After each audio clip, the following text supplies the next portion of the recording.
اللہ چاہتا ہے کہ یہ بندہ اس رینک تک پہنچ جائے. اللہ اس پر آزمائش بھیجتا ہے تاکہ میرا بندہ صبر کر لے تو اس کو وہ مرتبہ عطا ہو جائے. ہائے ہائے، یعنی آزمائش مجھ پر میرے رینک بلند کرنے، میرے درجے بلند کرنے آئی، اور ہائے میری بے صبری کہ میں نے وہ سب ثواب ضائع کر دیا. نہ کریں میرے پیارے اسلامی بھائی. مشکلیں آتی ہیں. اچھا پھر پتہ ہے پرابلم کیا ہے؟ ہمارا ایک اور بڑا ایشو ہے، ہم کسی کو مسکراتا دیکھتے ہیں، کسی کو اچھے کپڑے دیکھ لیتے ہیں، کسی کی بڑی گاڑیاں دیکھ لیتے ہیں، کسی کا بڑا گھر دیکھ لیتے ہیں، ہمیں لگتا ہے یار یہ کتنا مزے میں، یار میں ہی اکیلا پریشان ہوں. یہ آپ کی بھول ہے. ایک بات یاد رکھیے گا، زندگی کی گاڑی مسائل کے پہیوں پر ہی چلتی ہے. امیر کے مسئلے اور ہیں، غریب کے مسئلے اور ہیں. شہرت جس کو ملی ہے نا اس کے پرابلمز اور ہیں، جو غیر معروف ہے اس کے پرابلم اور ہے. زمانے میں ہر کسی کو کچھ نہ کچھ ایشو ضرور ہے. یہ نہ سمجھے کہ یار یہ اتنا مسکرا رہا ہے، کیا پتہ اس مسکراہٹ کے پیچھے کتنے دکھ چھپائے بیٹھا ہے. آپ یقین کریں، بلیو کریں، ایسا نہیں ہے کہ سب لوگ 100% خوشحال ہیں. پرابلم سب کے ساتھ ہوتے ہیں. ابھی میں کیا کیا بتاؤں آپ کو، ہمارے پاس تو لوگ دعائیں کروانے آتے ہیں نا، ایسی پرابلم بتاتے ہیں کہ پیروں سے زمین نکل جاتی ہے. بعض اوقات ہم اتنے بڑے گھر میں جاتے ہیں، اس کی گاڑیاں کروڑوں روپے کی کھڑی ہیں، ان سے ملاقات ہوئی، وہ کہتے ہیں حضرت آپ سے الگ سے دعا کروانی ہے. جب وہ بیچارہ اپنا مسئلہ بتاتا ہے نا، ہمیں لگتا ہے یار ہمارا تو غم ہی کچھ نہیں ہے، یہ کتنی بڑی آزمائش سے گزر رہا ہے، کتنی بڑی پرابلم سے گزر رہا ہے. میں آج کی آپ کو مثال دیتا ہوں. ایک ہمارے بہت اچھے بھائی تھے، آج سے کچھ عرصہ پہلے انہوں نے ہمیں ایک ماشاءاللہ پراپرٹی دعوت اسلامی کے لیے، بچیوں کے مدرسے کے لیے دی، اور اس کے چند دنوں بعد ان کا وصال ہو گیا. ان کو بیچاروں کو کینسر تھا. میں ان کے گھر پہ دعا کرنے گیا. ان کے بیٹے نے مجھ سے جب گلے لگانا تو بیٹا رونے لگا. اچھا میں سمجھا کہ بیچارہ اپنے والد کو یاد کر کے رو رہا ہے، ظاہر ہے 16 دن پہلے انتقال ہوا. اندر گئے، دعا کی، اس کے بعد میرے کان میں کہتا ہے کہ عبدالرحیم بھائی اس وقت میری زوجہ ہاسپٹل میں ہے. میں نے کہا کیا ہو گیا؟ کہ میری وائف کو بلڈ کینسر ہو گیا ہے. والد کا کینسر میں انتقال ہوا ہے. اللہ نے بڑا نوازا ہے ان کو، جیولرز ہیں. لیکن میں یقین کریں، میں آپ کو سچ بتا رہا ہوں، میں گاڑی میں بیٹھ کے میں بھی رونے لگا، کیونکہ وہ بندہ جب مجھے چھوڑنے آیا نا پھر میرے گلے لگ کے رو رہا تھا. میں سوچنے لگا یار کتنا دکھ ہے لوگوں کو، اللہ نے کتنی بڑی ہم پر مہربانیاں کی ہیں. اگر مجھے کوئی بڑی بیماری نہیں ہے، میرے بچے میرے ساتھ ہیں، میری فیملی میرے ساتھ ہے، نہیں چاہیے یار دنیا کے سارے اللہ تللے نہ ملے اتنی ساری لگژریز، صحت سے بڑھ کے کچھ نہیں ہے، مگر ہمیں اس کی قدر ہی نہیں ہے، ہمیں اس کی کوئی اہمیت کا اندازہ ہی نہیں. پوچھو ان سے، کروڑوں روپے ہیں مگر علاج نہیں ہو پا رہا، ڈاکٹر بعض اوقات مایوس کر دیتے ہیں. کتنا تکلیف میں ہیں لوگ، اور ہم ہیں کہ چھوٹی چھوٹی باتوں پر بے صبری. صبر تو کریں، اللہ کی رضا پر راضی تو رہیں. میں نے آپ کو خاندان نبوت کا واقعہ سنایا، ارے کھانے کو کچھ نہیں ہے مگر شکوہ نہیں ہے. کاش یہ بات ہمیں سمجھ آ جائے اور ہم ہر حال میں اللہ کا شکر ادا کرنے والے بن جائیں. اور ایک اور میں آپ کو بات بتاؤں، ہم جو دنیا والوں کو بتاتے ہیں نا، ہوتا کچھ نہیں ہے اس سے. مت بتایا کرو دنیا والوں کو، صحیح بتاتا ہوں، مت بتایا کرو، اپنے غم مت بتایا کرو، ثواب بھی چلا جاتا ہے. اور بعض اوقات یہ دنیا والے نا ہمارا مذاق بھی اڑاتے ہیں. ہم جب کسی کو اپنا پرابلم بتاتے ہیں نا، ہمارے سامنے تو بڑے اچھے بنتے ہیں کہ اچھا ٹھیک ہے میں کرتا ہوں کچھ. بعد میں جا کے دنیا میں باتیں کرتے ہیں، آیا تھا میرے پاس، اس کا یہ مسئلہ ہے، ہاں باتیں بڑی کرتا ہے، بڑی پرابلم میں ہے. کیوں بتاؤں میں دنیا والوں کو؟ وہ نعت کا شعر ہے نا، کسی کا احسان کیوں اٹھائیں، کسی کو حالات کیوں بتائیں. کیوں بتاؤں میں دنیا والوں کو مجھے کیا غم ہے نا. میرے آقا سلامت رہے ہیں، اللہ کے حبیب علیہ الصلوۃ والسلام ہیں، اور رب عز و جل کی بارگاہ ہے، میں ادھر عرض کروں نا. کسی کا احسان کیوں اٹھائیں، کسی کو حالات کیوں بتائیں. آقا تم ہی سے مانگیں گے تم ہی دو گے، تمہارے در سے ہی لو لگی ہے. ہاں اللہ رسول کی بارگاہ میں عرض کیا، ادھر آنسو بہاؤ، نہ بتاؤ دنیا والوں کو.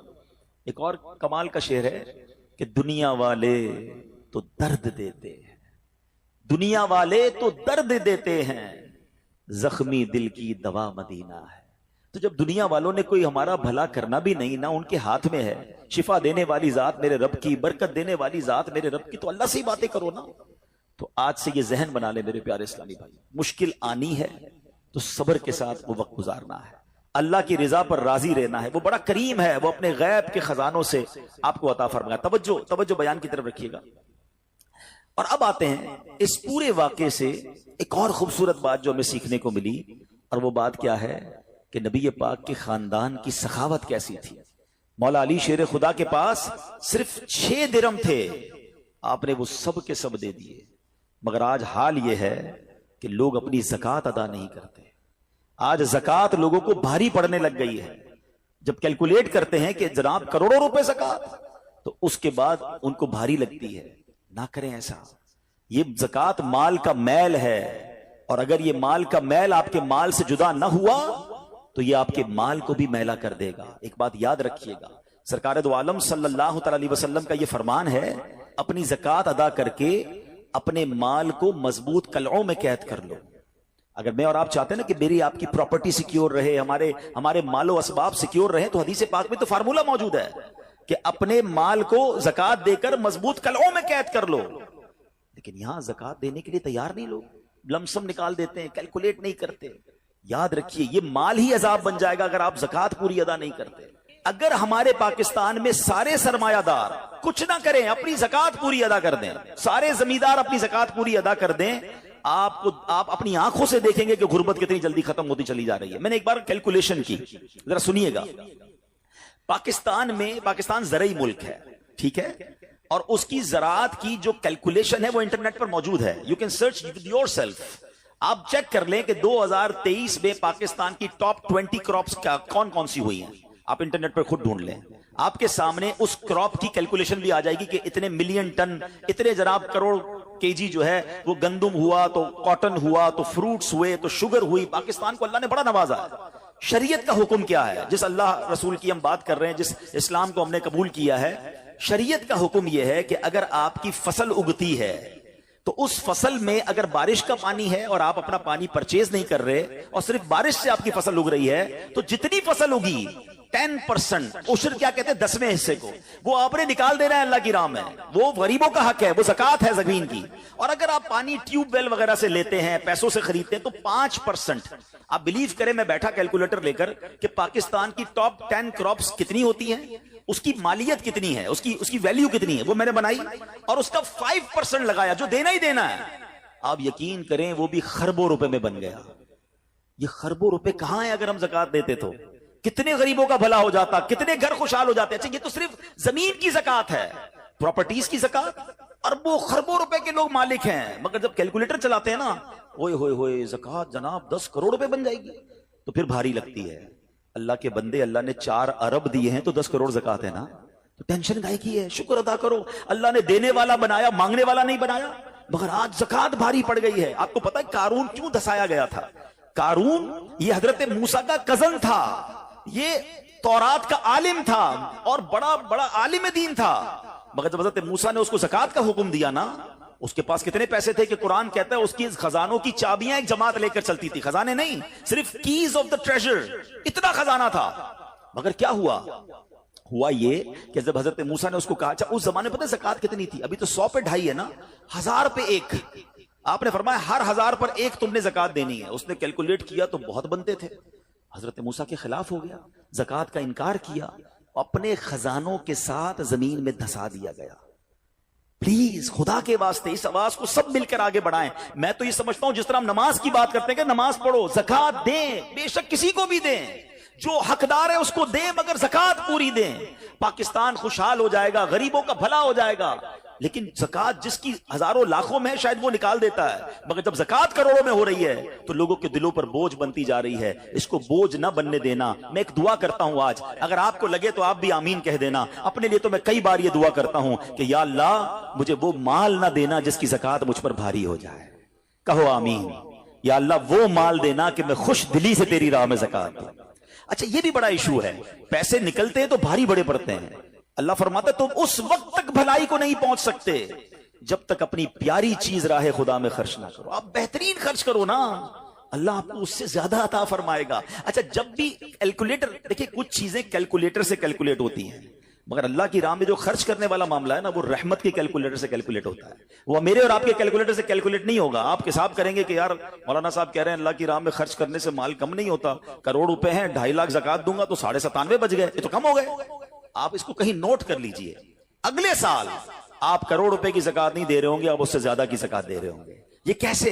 جو بھی زکات دیتا ہے آپ اس کو پوچھ لیجئے، ہر سال اس کی زکات بڑھتی ہے۔ کیوں بڑھتی ہے بھائی؟ زکات تو پیسے کم ہونے چاہیے تھے۔ نہیں جناب، یہ میرے نبی علیہ الصلوۃ والسلام کا وعدہ ہے۔ ویسے تو میرے آقا جو فرمائے حق ہے، مگر اس حدیث میں اللہ کے رسول علیہ الصلوۃ والسلام نے قسم اٹھائی۔ آپ فرماتے ہیں میں قسم کھا کر کہتا ہوں اللہ کی راہ میں خرچ کرنے سے مال کم نہیں ہوتا۔ تو پھر تو لاک کر دو نا، پھر تو سمجھ جاؤ کہ جب نبی پاک قسم اٹھا کر فرما رہے ہیں. اچھا پھر آپ سب کو دیکھ لیں, جو بانٹ رہا ہے نا ہم ہر سال اس کا بڑھتے ہوئے دیکھ رہے ہیں. کم نہیں ہوتا. یہ بے وقوفی ہے جو یہ سوچتا ہے کہ یار دے دوں گا تو کم ہو جائے گا. نہیں. اور پھر میں آخری بات کر دوں اپنے بیان میں, جو ایک اور ایشو جو بہت بڑا ہم دیکھتے ہیں, ایک تو زکوٰۃ پوری دینی ہے اور انجوائے کر کے دینی ہے, خوش دلی سے دینی ہے, مزے لے کر دینی. یہ نہیں کہ دل پر بوجھ, یار کیا کروں 1 سال ہو گیا اب تو زکوٰۃ دینی پڑے گی. نہیں, یہ نہیں. دو اور انجوائے کرو, اللہ کی راہ میں خوش دلی سے دو. ایک واقعہ سن لیں, بات اور کلیریفائی ہو جائے گی. حضرت ابو جعفر اپنے زمانے کے بڑے ابدال ہیں. ان کے گھر میں ایک فقیر آیا تو انہوں نے اپنی زوجہ کو کہا کہ اپنے پاس کیا ہے دینے کے لیے؟ کہ حضور صرف 4 انڈے ہیں گھر میں, nothing else, 4 eggs only. کہا یہ چاروں ہی دے دو. ایمان اور عقیدہ اور بلیف دیکھیں, چاروں دے دو. چاروں دے دیے. تھوڑی دیر بعد دروازے پر دستک ہوئی, دیکھا تو ایک بندہ ٹوکری لے کر آیا. کہا کیا ہے؟ بیگم سے پوچھا. کہا آپ کے دوست نے انڈے بھجوائے ہیں. کہا کتنے آئے ہیں؟ کہا صاحب ذرا سنیے گا, کتنے آئے؟ تو کہا کہ 30 آئے ہیں. کہا 30 کس حساب سے آئے؟ ہم نے تو 4 دیے تھے نا. اب ایمان, ان کا عقیدہ اور ان کا بلیف دیکھے. کیا 4 دیے تو 40 آنے چاہیے تھے. ایک کا 10 اللہ کا وعدہ ہے نا. تو کہا حضور آئے تو 40 ہیں مگر 10 انڈے ٹوٹے ہوئے ہیں.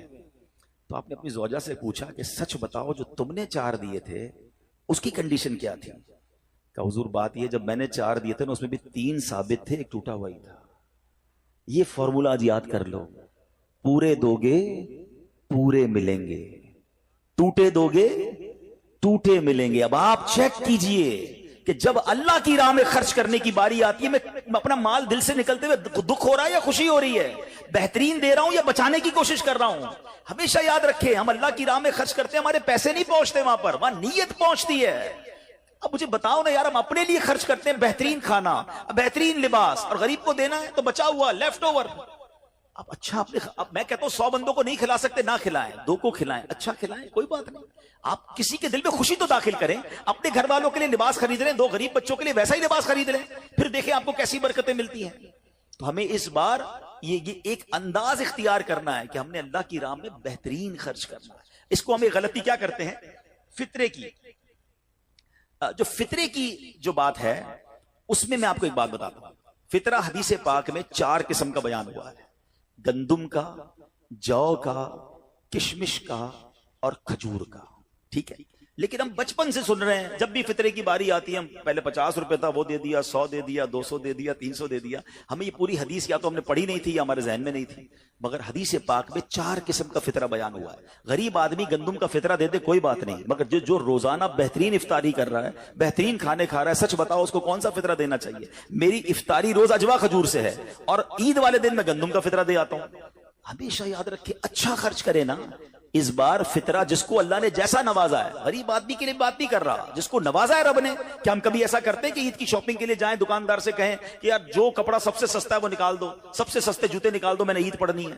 بہترین چاہیے, اپنے لیے بہترین لینا ہے, اللہ کی راہ میں لوئسٹ والا فطرہ دینا ہے.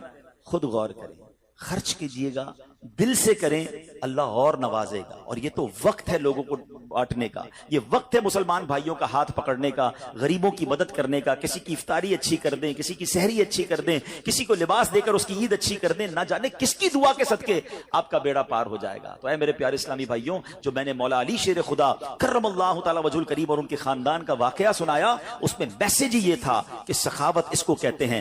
یہ ہے اللہ کی راہ میں خرچ کرنا جو کیسے بلاؤں کو اور بیماریوں کو دور کرتا ہے. مگر آج حال یہ ہے, یقین جانے دکھ ہوتا ہے جب ہم ملتے ہیں لوگوں سے, ان کی ویلتھ پتہ ہوتی ہے مگر زکوٰۃ پوری دینے کے لیے کوئی تیار نہیں ہے. خدا رسول کے واسطے آپ بھی اور یہ پیغام کو عام کریں. میں نہیں کہتا آپ دعوت اسلامی کو دیں کہ زکوٰۃ تو پوری دو یار, یہ وہ مال ہے جو آپ مارے جاؤ گے, یہ مال آپ کے لیے عذاب کا باعث بن جائے گا. اور واللہ میں 2-4 دن پہلے ایک بزنس مین کے پاس گیا, بعض اوقات ہمیں بزنس مین بھی سکھا رہے ہوتے ہیں. کیا کمال کی اس نے مجھے بات کہی, وہ کہتا ہے عبدالحبیب بھائی میرا یہ پیغام ذرا بزنس کمیونٹی تک پہنچائیے گا کہ جو زکوٰۃ نہیں دیتے نا اور جو خرچ نہیں کرتے, ان کو پتہ ہی نہیں ہے وہ کتنا بڑا لاس کر رہے ہیں. میں جب سے میں نے بانٹنا شروع کیا ہے میرے مال میں ایسے برکت آئی ہے, میں خود حیران ہوں. میرے سامنے ڈیل ہوتی تھی وہ مجھے نظر نہیں آتی تھی, میں ادھر اللہ کی راہ میں صدقہ کرتا ہوں,